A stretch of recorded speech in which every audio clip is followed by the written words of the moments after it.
स्वागत है आपका दिव्य हिमाचल टीवी में। मैं हूं दीक्षा शर्मा। शाम के 6 बज चुके हैं और प्रदेश की तमाम खबरों के साथ हम आपके समक्ष आ चुके हैं।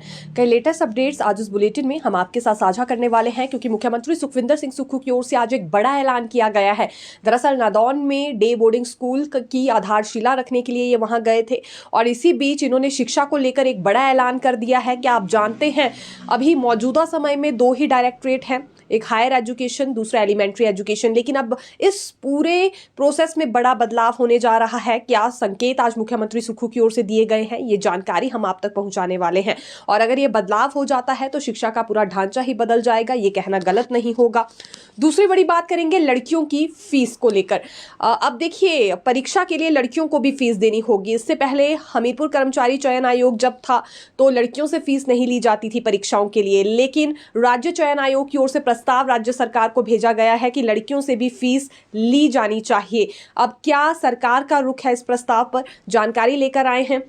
लड़कियों से कितनी फीस ली जाएगी और बड़ा कारण क्या दिया जा रहा है राज्य चयन आयोग की ओर से कि लड़कियों से फीस लेना क्यों जरूरी है, ये जानने के लिए अंत तक हमारे साथ जुड़े रहिएगा इस बुलेटिन में। सबसे ज्यादा बड़ी खबर यह है कि एक चौंकाने वाला आंकड़ा सामने आया है। अभी सीबीटी प्रणाली से ऑपरेशन थिएटर असिस्टेंट की परीक्षा ली गई थी, लेकिन यह प्रणाली इतनी ज्यादा महंगी आयोग को पड़ी है कि प्रत्येक अभ्यर्थी की 60,000 फीस आयोग को चुकानी पड़ी है। यानी कि एक एक अभ्यर्थी पर 60,000 रुपए इसमें खर्च हो गए। इतनी महंगी फीस क्यों, और क्यों आखिरकार इसमें देरी भी बढ़ती जा रही थी, और ऐसा क्या हो गया जो सीबीटी प्रणाली इतनी महंगी है, ये भी जानकारी हम आप तक पहुंचाने वाले हैं। तो बिल्कुल जुड़े रहिएगा अंत तक हमारे साथ। शुरुआत क्योंकि मौसम से करना चाहेंगे। सुबह से लेकर आज फिर बारिश बर्फबारी का सिलसिला जारी है। ऊंची चोटियों पर एक दफा फिर हिमपात हो गया है। लाहौल स्पीति, कुल्लू, किन्नौर, चंबा और कांगड़ा की ऊंची चोटियों पर बर्फबारी हुई। सिरमौर के हरिपुर धार में भी बर्फबारी हुई। कुछ मार्ग बंद बताए जा रहे हैं। अभी देखिए, 2 रोज पहले ही लाहौल स्पीति में ये सड़कें खोली गई थी। जैसे केलांग से दारचा तक की बात करें, केलांग से उदयपुर और केलांग से मनाली, ये रोड भी अभी ही खुला था, लेकिन एक दफा फिर बंद हो गया है और बसेस और छोटे वाहन अभी वहां पर नहीं जा सकते हैं। दूसरी ओर कुल्लू प्रशासन की ओर से भी आवाजाही रोक दी गई है। सोलंग नाला तक ही पर्यटकों को जाने दिया जा रहा है। अटल टनल की ओर नहीं बढ़ने दिया जा रहा है, क्योंकि अटल टनल में भी बर्फबारी हो गई है। इसके अलावा रोहतांग दर्रे का जो साउथ पोर्टल और नॉर्थ पोर्टल है, वहां पर भी 1 इंच तक बर्फबारी दर्ज की गई है। ताजा हिमपात वहां पर दर्ज हुआ है। उदयपुर में भी 1 इंच ताजा बर्फबारी हुई है। देश भर से मनाली पहुंचते हैं टूरिस्ट लुत्फ उठाने के लिए बर्फबारी का। तो मनाली में तो लुत्फ उठा पा रहे हैं, लेकिन उससे आगे नहीं बढ़ने दिया जा रहा है और वहां पर प्रशासन भी काफी ज्यादा सतर्क हो गया है। अब बात करते हैं कि कितने सड़क मार्ग अभी अवरुद्ध हैं। देखिए, तकरीबन 90 सड़कें अभी भी बंद बताई जा रही हैं। सबसे ज्यादा लाहौल स्पीति और किन्नौर में सड़कें बंद है। हालांकि प्रशासन की ओर से दावा यह किया जा रहा है कि सड़कों पर मिट्टी बिछाने का काम शुरू हो चुका है और बर्फ हटाने का काम भी शुरू हो चुका है। लेकिन क्या आप जानते हैं, चौपाल में भी इस वक्त सड़कों की स्थिति ठीक नहीं है। ये चौपाल देहा सड़क बंद बताई जा रही है। दरअसल हरिद्वार वाली बस गुजर रही थी, लेकिन बीच रास्ते में ही वहां पर फंस गई। ये शिमला हरिद्वार बस थी, खिड़की के पास फंस गई और 4 बजे फिर अपनी मंजिल तक ये पहुंच पाई है। तो हालात अभी भी ऐसे ही हैं। कुछ एक जगहों पर हल्का हिमपात अभी भी हो रहा है। ऊंची चोटियों पर बूंदाबांदी जारी है, शिमला समेत अन्य क्षेत्रों में भी। और कोहरे को लेकर अगले कल भी 7 जिलों में अलर्ट जारी किया गया है। धुंध को लेकर भी अलर्ट जारी हुआ है। विजिबिलिटी का पूरा खतरा यहां बना रहेगा, यह मौसम विज्ञान केंद्र की ओर से जानकारी आई है। जोगिंद्रनगर के बडौन पुल के पास आज एक बड़ा हादसा पेश आया। जिप पलट गई। इसमें ठेकेदार समेत लेबर मौजूद थी। 5 लोग घायल हो गए हैं। गंभीर रूप से 5 लोग घायल हुए हैं, जिसमें कि 2 महिलाएं भी बताई जा रही हैं। ये लेबर का काम करती थी। पहले सिविल अस्पताल इन्हें ले जाया गया और वहां से फिर टांडा मेडिकल कॉलेज इन्हें रेफर कर दिया गया है। फिलहाल इस पूरे मामले में अभी पुलिस भी छानबीन कर रही है, आखिरकार जिप कैसे पलट गई, क्योंकि वहां पर तो मार्ग खराब भी नहीं था और नियंत्रित होना ही फिलहाल अभी बड़ा कारण यहां पर समझा जा रहा है। लेकिन उसके बावजूद भी जांच पड़ताल हो रही है। देखिए, शिमला में एक होमगार्ड की दर्दनाक मौत होने का मामला भी सामने आया है और ये न्यू शिमला थाना में केस दर्ज है। विजिलेंस में होमगार्ड की ड्यूटी इस व्यक्ति की ओर से की जा रही थी। इनकी उम्र 50 वर्ष की बताई जा रही है। कुमारसैन के रहने वाले थे। घर में इस वक्त शोक की लहर है और विजिलेंस कार्यालय में भी शोक की लहर है। बताया ये जा रहा है कि ये ड्यूटी से वापस आए और अकेले ही अपने क्वार्टर में मौजूद थे। हीटर पर खाना बनाते थे। हीटर की तार से इन्हें करंट लग गया। उस वक्त बचाने वाला कोई नहीं था, इस वजह से मौत के घाट उतर गए। हालांकि फॉरेंसिक टीम मौके पर पहुंच गई थी। सभी साक्ष्य भी जुटाए जा रहे हैं और पोस्टमार्टम के बाद ही पुष्टि हो पाएगी कि क्या करंट लगने से ही इनकी मौत हुई है या फिर माजरा कुछ और है। लेकिन फिलहाल के लिए जानकारी यही सामने आई है। ऑल हिमाचल मुस्लिम ऑर्गेनाइजेशन ने एक मांग अब और रखी है। आज राज्य स्तरीय बैठक इनकी थी जामा मस्जिद बिलासपुर में और मांग ये रख रहे हैं राज्य सरकार से कि अब हज कमेटी का भी गठन होना चाहिए। हिमाचल प्रदेश से जो लोग हज करने जाते हैं उन्हें सुविधा देना जरूरी है, इसीलिए इसके लिए कमेटी का गठन होना चाहिए। ये मांग इनकी ओर से रखी गई है। सरकार कैसे इनकी मांग को देखती है, रोचक रहेगा अगले दिनों में ये देखना। दूसरी बड़ी बात इनकी ओर से ये भी रखी गई है कि वक्फ बोर्ड का वहां पर फिर से गठन किया जाए। हालांकि पहले भी देखिए चर्चाओं में ये विषय काफी ज्यादा रहा है, लेकिन आज राज्य स्तरीय कमेटी की बैठक थी इनकी। 15 सूत्रीय मांग पत्र पर इन्होंने प्रस्ताव पारित किए हैं और इसमें राज्य सरकार के समक्ष कुछ बड़ी मांगे रखने वाले हैं, जिसमें एक हज कमेटी और वक्फ कमेटी को लेकर इन्होंने मांग दोहराई है। पटवारी कानूनगो पर भी एक बड़ी जानकारी लेकर आए हैं। पटवारी कानूनगो संघ ने आभार सरकार का व्यक्त किया है, क्योंकि डिजिटल इंडिया की तरफ अपना कदम बढ़ाते हुए अब इन्हें भी इंटरनेट, वाईफाई और लैपटॉप की सुविधा दी गई है। साथ ही साथ प्रिंटर भी इन्हें मिल रहे हैं कार्यालयों में। ये मांग इन्होंने बहुत पहले रखी थी। इसके लिए अगस्त 2024 में एक बैठक भी हुई थी। 4 सदस्यीय समिति का गठन भी किया गया था और उसके बाद इन सभी मांगों को लेकर सरकार की ओर से स्वीकृति प्रदान कर दी गई थी। और अब देखा जा सकता है digital India land records modernisation programme के तहत 2576 पटवार खानों और 773 कानूनगो कार्यालयों को वाईफाई और ब्रॉडबैंड इंटरनेट सुविधा से जोड़ने का महत्वपूर्ण निर्णय लिया गया है, जिसका इन्होंने आभार व्यक्त किया है। और अब इनके लैपटॉप की भी मरम्मत हो पाएगी, इसके लिए भी सरकार ने स्वीकृति प्रदान कर दी है। लेकिन इनका कहना है कि जो बड़ा आंदोलन इनकी ओर से किया गया था वो एक फैसले को लेकर था, सरकार ने वापस नहीं लिया है। स्टेट कैडर में इन्हें लाया जाएगा, निर्णय ये था। हालांकि इंप्लीमेंट नहीं हुआ है, लेकिन इस निर्णय को वापस लिया जाए ये इनके हित में नहीं है। तो ये बात भी इन्होंने सरकार को याद करवानी चाहिए। बिजली बोर्ड में क्या छंटनी होगी? पहले ही बिजली बोर्ड कर्मचारियों की ओर से यह दावा किया जाता है कि वहां स्टाफ कम है।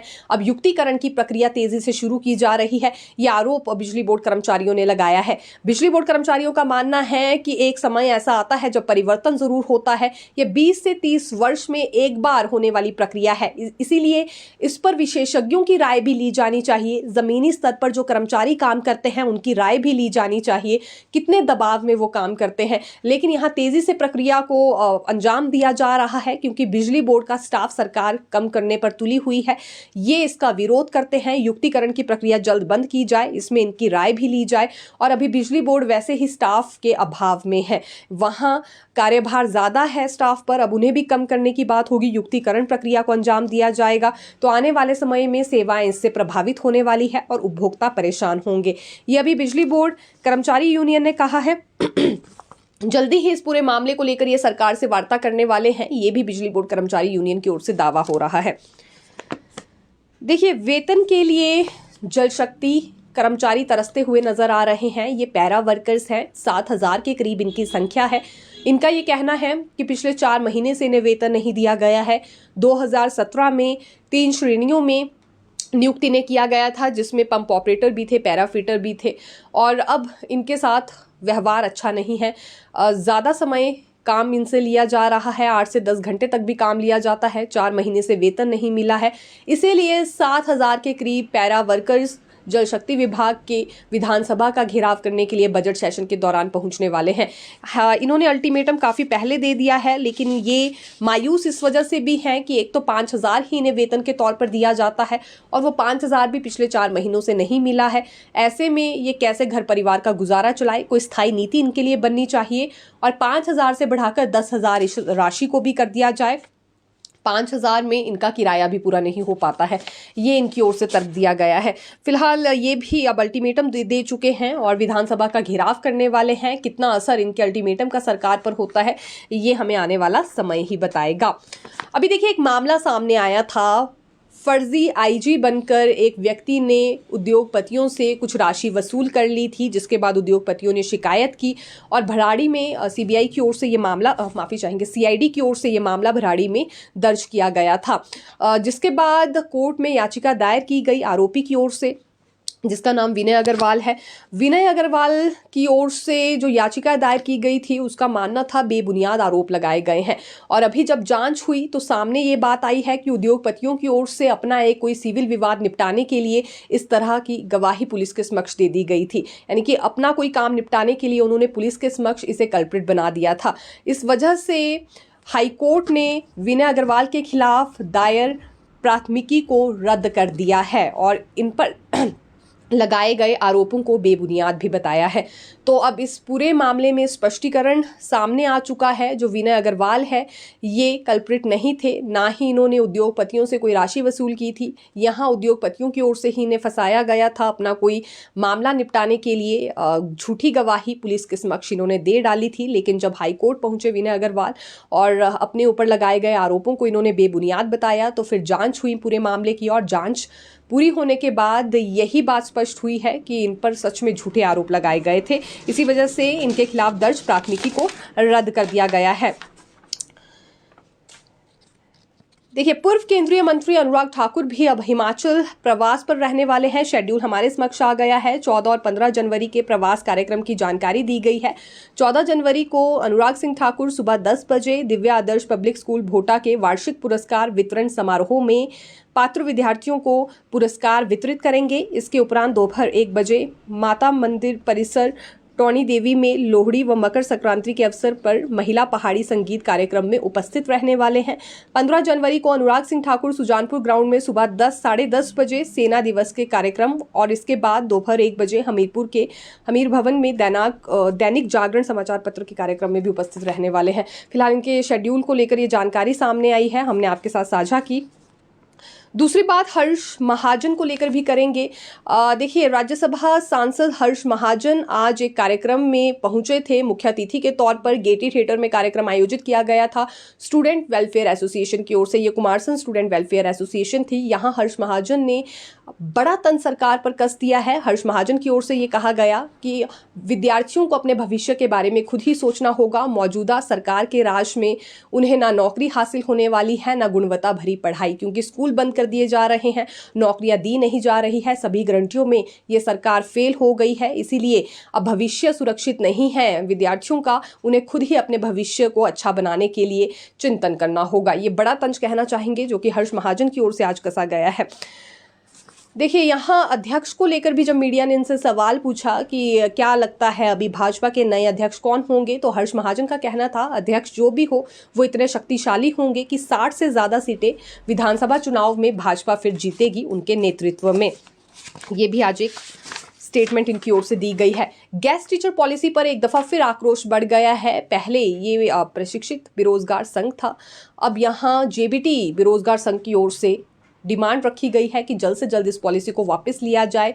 जब हिमाचल प्रदेश में जेबीटी टीजीटी टेट पास अभ्यर्थी हैं तो आखिरकार क्यों इस तरह की पॉलिसी लाई जा रही है? आउटसोर्स आधार पर भर्तियां हो रही है, जबकि कमीशन के माध्यम से भर्तियां होनी चाहिए। 12 लाख बेरोजगारों ने इसलिए तो इस सरकार को नहीं चुना था कि आउटसोर्स आधार पर ये नौकरियां दे दी जाए, लेकिन अब ये इसका विरोध करते हैं। पॉलिसी को जल्द वापस लिया जाए। अभी तक जेबीटी अभ्यर्थियों को संघर्ष ही करना पड़ा है, आगे भी करते रहेंगे। इस पॉलिसी का अभी ये विरोध कर रहे हैं और आगे भी होता रहेगा जब तक ये वापस नहीं ली जाएगी। पहली मर्तबा एक और स्टेटमेंट इनकी ओर से दी गई है कि बीएड प्रशिक्षु भी इनके साथ है।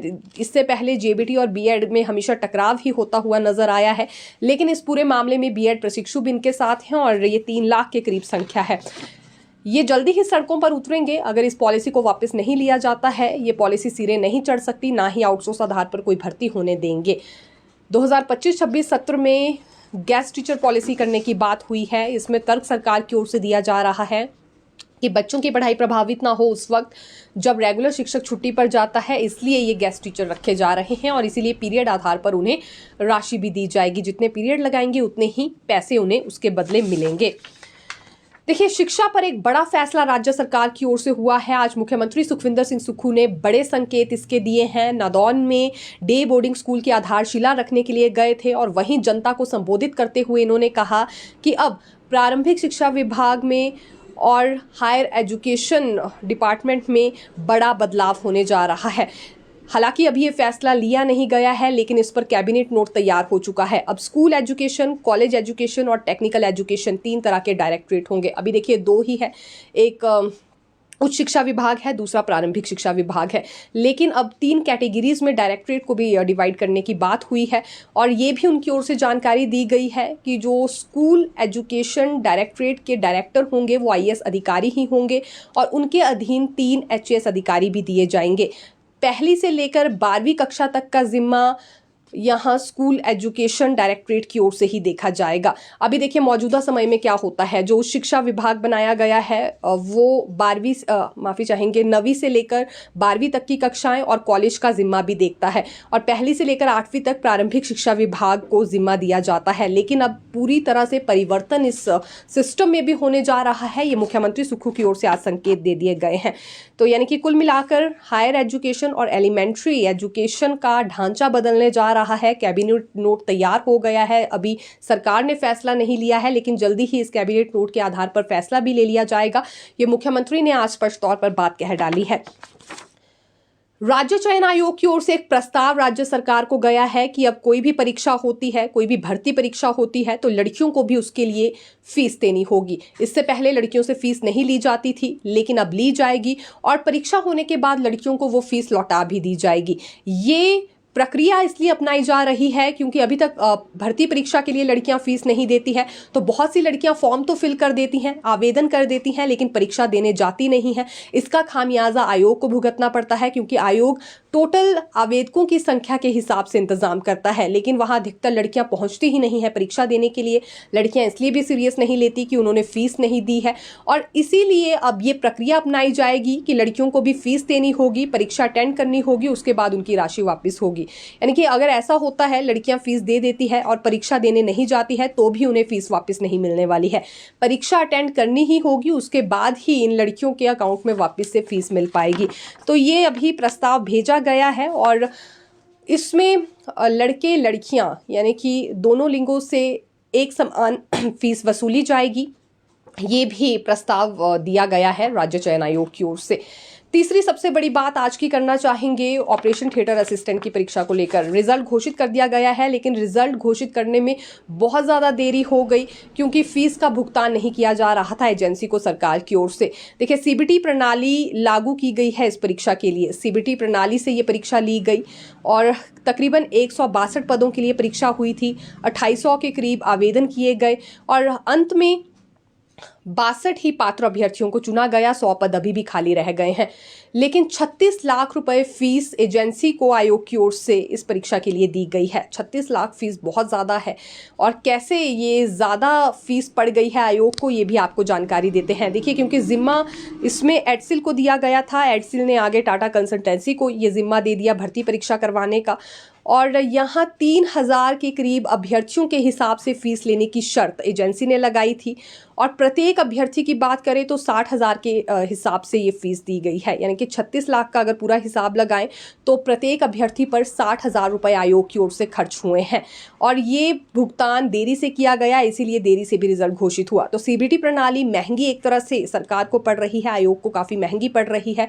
और दूसरी बात ये भी रही कि जितने आवेदन उम्मीद किए गए थे, जितने आवेदनों की उम्मीद की गई थी वो भी पूरे नहीं हुए। 2800 के करीब ही आवेदन आए और उससे भी बड़ा महंगा झटका ये है आयोग को कि 162 पद भरे जाने थे, लेकिन 62 ही पात्र अभ्यर्थियों को इसमें चुना गया है। 100 पद अभी भी खाली रह गए हैं। 36 लाख लग गए, लेकिन 100 पद अभी भी खाली रह गए हैं और काफ़ी देरी भी फीस का भुगतान करने में हो गई। आवेदन जितने अपेक्षित थे उतने भी नहीं किए गए। तो ये इसमें एक बड़ी जानकारी कहना चाहेंगे कि कितना ज़्यादा CBT प्रणाली महंगी है। ये CBT प्रणाली लागू तो की जा रही है, अगली परीक्षाओं में भी ये लागू की जाएगी, लेकिन अभी अपनी भर्ती एजेंसी नहीं है सरकार के पास और तब तक फीस इतनी ही भारी क्या रहने वाली है, ये बड़ा सवाल है। और दूसरी बात कि देखिए एजेंसी की ओर से शर्त रखी गई थी 3000 के करीब आवेदकों की, और उसी हिसाब से राशि का भुगतान भी अब हुआ, लेकिन आवेदक काफ़ी कम पहुंचे। इसके मुकाबले 250 के करीब ही आवेदन किए गए थे अभ्यर्थियों की ओर से, और 100 पद अभी भी खाली रह गए हैं। अब देखिए अगली बात करते हैं मुख्यमंत्री के दौरे को लेकर। यह हमीरपुर से अगले कल वापस लौट आएंगे। 3 दिन के प्रवास के बाद वापस आ रहे हैं। 15 जनवरी से कांगड़ा प्रवास इनका शुरू हो रहा है, और फिर माना ये जा रहा है कि 20 जनवरी को ये मनाली विंटर कार्निवाल में भी जा सकते हैं।